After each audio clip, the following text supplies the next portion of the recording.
Hi everyone, welcome back to Corporate Decoder, the place where we break down the confusing world of corporate finance. Today we're diving into a report from INTERPUBLIC group of companies, better known as IPG.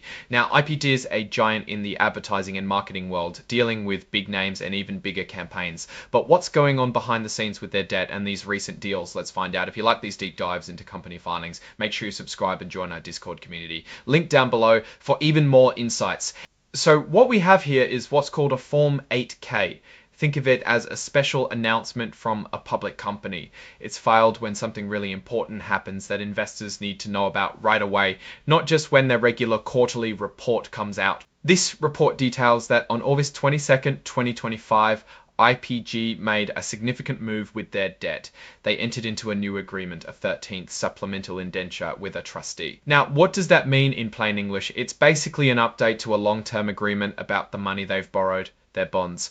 IPG has several different types of these debt agreements or indentures from different years and with different interest rates. This latest one, the 13th supplemental indenture, is an amendment to their existing debt. And here's the key part of this amendment. They are getting rid of some of the old rules and promises tied to their existing debt. This often means they're making it easier for them to operate by removing some restrictions. They're essentially saying, we're changing the terms of how we owe this money. Now, why are they doing this? It's all tied to a much bigger event. Omnicom, another major advertising giant, is in the process of acquiring IPG. This deal was announced back in December of 2024, and it's a huge change for both companies. This debt amendment is actually happening in preparation for that acquisition. It will only fully take effect once the Omnicom deal is finalized. They made this announcement in August, and the deal is expected to close soon after September. And speaking of the deal and the debt changes, on August 25th, just a few days after this 8K was filed, IPG and Omnicom released a joint press release to update everyone on how their debt exchange offers were going.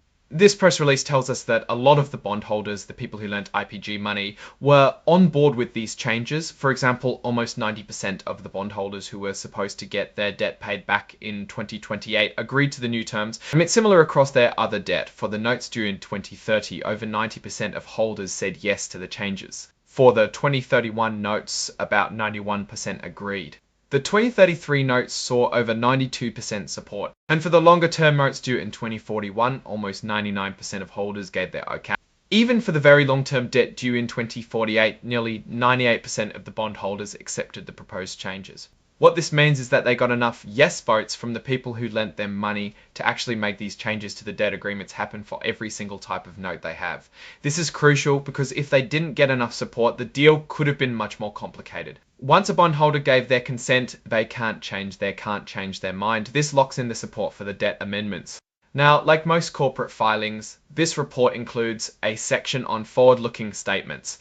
This is basically a legal disclaimer saying that some of the things they talk about are predictions about the future and aren't guaranteed to happen. And they go into detail about the risks involved.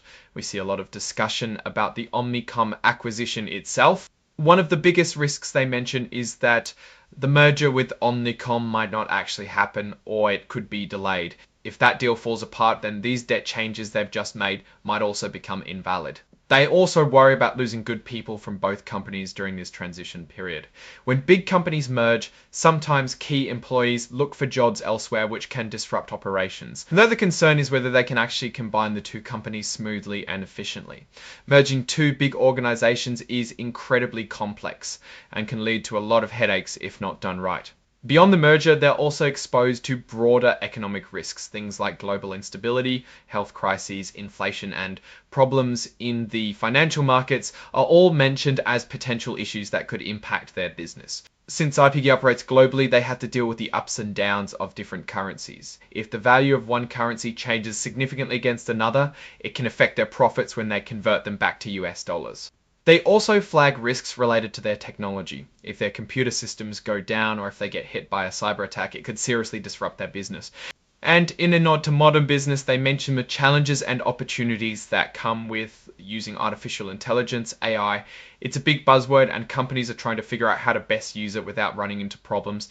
Finally, they just reiterate that the success of these debt offers itself is a risk. The filing includes the actual legal document Exhibit 4.1, which outlines all the details of this 13th supplemental indenture, covering all their various senior notes due in 2028, 2033, 2041, 2033, 2031, 2033, 2041, and 2048. And then Exhibit 99.1 is that press release we talked about, confirming the strong support from bondholders for the changes. Overall, this report is really about IPG cleaning up its financial house and making sure its debt structure is ready for the big merger with Omnicom.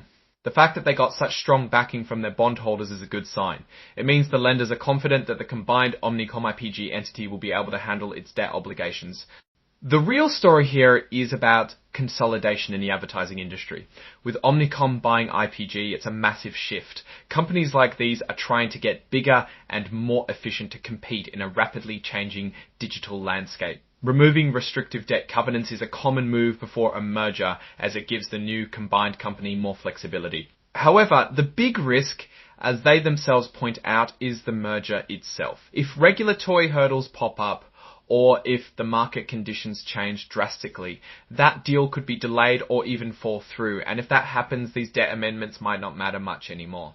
So PG making smart moves? Yes, from a structural perspective, adjusting their debt ahead of a major acquisition makes sense. The high consent rates from bondholders indicate confidence from those who have lent them money. The key challenges ahead are the successful integration with Omnicom and navigating the broader economic uncertainties that affect all businesses. What's your take on this deal and the debt changes? Do you think the Omnicom IPG merger will be a success? Let me know your thoughts in the comments below. If you found this analysis helpful, please give it a thumbs up and subscribe for more insights from the corporate world. And don't forget to join our Discord community linked in the description for even more discussions and analysis. Thanks for watching, and I'll see you in the next video.